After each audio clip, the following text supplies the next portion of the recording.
Hello.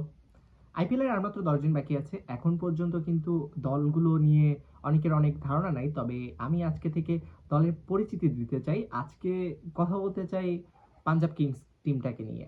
এখনো কিন্তু একবারও আইপিএলের চ্যাম্পিয়ন হতে পারেনি। তবে এবার কি পারবে? তেমন দল কি গঠন করেছে? অনেকটা বলাও যায়। তারা কিন্তু এবার দুর্দান্ত একটা দল গঠন করেছে।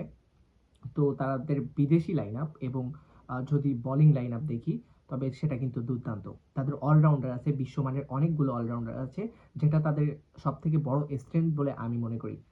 প্লেয়ারদের ভিতরে আছেন Glenn Maxwell, Marcus Stoinis, Azmatullah Omarzai, সে যে রিসেন্ট টাইমে দুর্দান্ত ফর্মে আছে।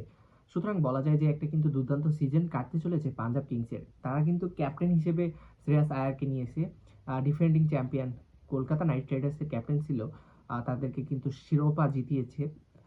পাঞ্জাব কিংস কিন্তু এবারের অকশনে একটা বড় অ্যামাউন্টের টাকা নিয়ে নেমেছিল এবং সেটাই কিন্তু ব্যয় করে একটা ভালো রকম টিম করার চেষ্টা করেছে এবং অবশ্যই চ্যাম্পিয়ন ফাইটের মতো একটা টিম। টিমটার উইক সাইড নিয়ে যদি কথা বলি, তবে টিমটার দেশি ব্যাটিং লাইন আপ ততটা কিন্তু হাই লেভেলের না। শ্রেয়াস আয়ারকে তারা দলে ভিড়িয়েছে, তাকেই কিন্তু গুরুত্বপূর্ণ ভূমিকা পালন করতে হবে এবং সে তেমন ফর্মেও আছে। তার উপরেই কিন্তু দল অনেকটা নির্ভর করবে, সেই ক্যাপ্টেন।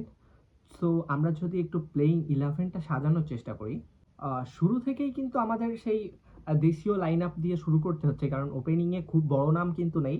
আবার দেশীয় ভালো পারফর্মারও কিন্তু তেমন বলা যায় না। তাদের প্রবিস্ময় সিং, তাকে ওপেনিংয়ে দেখা যেতে পারে। তার সাথে প্রিয়াংশা আয়রা, এই দুজন কিন্তু ঘরোয়া লিগের পারফর্মার। সো তারা ওপেনিং করে থাকে ঘরোয়া লিগগুলোতে। সেক্ষেত্রে বলা যায় যে তাদের ওপেনার হিসেবে আমরা এই দুজনকে দেখতে পারি। এছাড়া ওয়ান ডাউনে শ্রেয়াস আয়ার, সে কিন্তু পরীক্ষিত একজন। আর তারপরে যদি আমরা দেখি, তবে গ্লেন ম্যাক্সওয়েল এবং মার্কাস স্টোয়নিস এই জায়গার দাবিদার। তবে আমি এইখানে আগিয়ে রাখবো গ্লেন ম্যাক্সওয়েলকে। এক্সপিরিয়েন্সড একজন, এই জায়গাটা কিন্তু টাফ কল যে দুজনের ভিতরে কাকে নেবে। তবে রিসেন্ট ইয়ারে কিন্তু গ্লেন ম্যাক্সওয়েল ততটা ভালো করতে পারেনি। তবে দেখা যাক, যে পারফরমেন্স ওয়াইজ কিন্তু এই দুইজনেরই এই জায়গাটা প্রাপ্য। তারপরে আমি নিঃসন্দেহে এখানে আজমাতুল্লাহ ওমরজাই রাখছি। আর যদি আগে, এখান থেকে ১ বছর আগে বা ২ বছর আগে আজমাতুল্লাহ ওমরজাইকে আমি এই স্কোয়াডটাই রাখতাম না। সেখানে মার্কাস স্টোয়নিস এবং গ্লেন ম্যাক্সওয়েলকে খেলাতাম। কিন্তু রিসেন্ট টাইমে যে পরিমাণ ফর্মে আছে আজমাতুল্লাহ ওমরজাই, সে কিন্তু এই স্পটটার দাবিদার। তারপরে শশাঙ্ক সিং, আগের সিজনের কথা মনেই আছে, দুর্দান্ত পারফরমেন্স করেছিল। শশাঙ্ক সিংকে কিন্তু ফিনিশিং রোলে আমরা দেখতে পারি, দুর্দান্ত একজন ব্যাটসম্যান। তারপরে মার্কো ইয়ানসেন, এই সাউথ আফ্রিকান অলরাউন্ডার, সে কিন্তু দুর্দান্ত ফর্মে আছে। সুতরাং তাকে আমি স্পট রাখতেইছি। সেই সাথে পেস বোলিংয়েও কিন্তু দুর্দান্ত সহযোগিতা করতে পারে। সেক্ষেত্রে মার্কো ইয়ানসেনও একজন ট্রাম্প কার্ড হয়ে উঠতে পারে। এরপরে স্পিনার হিসেবে হারপ্রীত ব্রার এবং হচ্ছে যুজবেন্দ্র চাহাল, এই দুজনকে নিয়ে কিন্তু কথা বলার নাই। যুজবেন্দ্র চাহাল এক্সপিরিয়েন্সড একজন, আর লাস্ট ইয়ারে হারপ্রীত ব্রারও কিন্তু দুর্দান্ত পারফরমেন্স করেছে।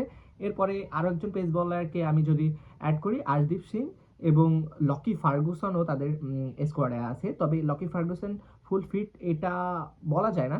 সুতরাং আশদীপ সিং কিন্তু তাদের মেইন পেচার। সো এই লকি ফার্গুসনের জায়গায় জাভিয়ার ব্রেড একেও ইউজ করতে পারে। সো সে কিন্তু ইম্প্যাক্ট হিসেবে কাজ করবে। আর এই হলো তাদের স্কোয়াড। তবে আমি মনে করি যে তাদের স্ট্রং পয়েন্টটা হচ্ছে মিডল অর্ডারে বিদেশি লাইন আপগুলো, তাদের অলরাউন্ডাররা তাদের ম্যাচগুলোকে ঘুরিয়ে ফেলবে। তাদের এই যে বিগ হিটিং অলরাউন্ডার কিছু আছে, এটাই কিন্তু ভালো রকম একটা স্ট্রেংথ। এবং তাদের বোলিং লাইন আপটাও কিন্তু দুর্দান্ত।